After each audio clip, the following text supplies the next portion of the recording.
but a large part of Notre Dame appears to be gone.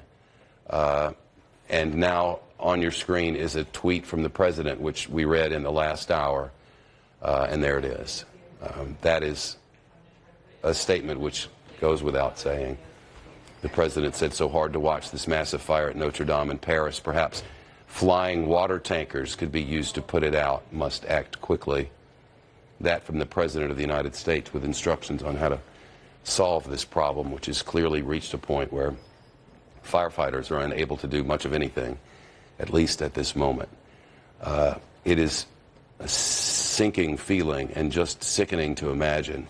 For the umpteenth time, Trump has opted to lend his expertise during a disaster where he has none. As Notre Dame Cathedral burns in Paris, a tragedy that has gripped the entire world, the President of the United States took the opportunity to try and ride in and be the white knight. As Shep Smith mentioned, Trump took to Twitter with unsolicited advice to use flying water tankers to put the fire out. And besides Shep in the most eloquent way saying, yeah, thanks for the instruction, Chief, France's own civil security agency took to Twitter to offer a rebuke of their own. They tweeted that hundreds of firemen of the Paris Fire Brigade are doing everything they can to bring the fire under control, that all means are being used except for water-bombing aircrafts, which, if used, could lead to the collapse of the entire structure. In other words, they're literally doing everything except for what Trump suggested. His suggestion was the only wrong option. It's like if doctors were deciding what size scalpel to use in a surgery, and Trump suggested a chainsaw. I'm surprised that when Trump took his kids home from the hospital for the first time, he didn't carry them out in plastic bags tied at the top. How can someone's judgment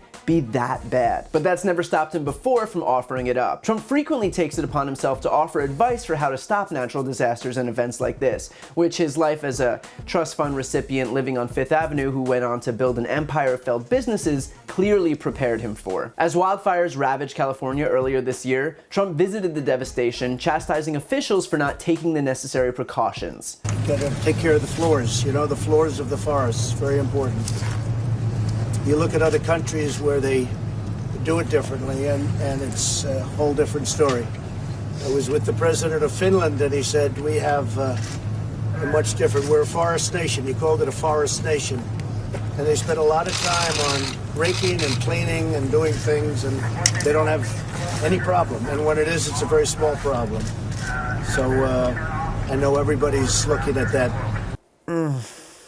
And despite the inevitable ridicule that comes from a full-grown adult suggesting that California should have raked the floor, natural disasters and catastrophic events are Trump's kryptonite. He can't stop himself from weighing in, and then this happens. This is a tough hurricane, one of the wettest we've ever seen from the standpoint of water.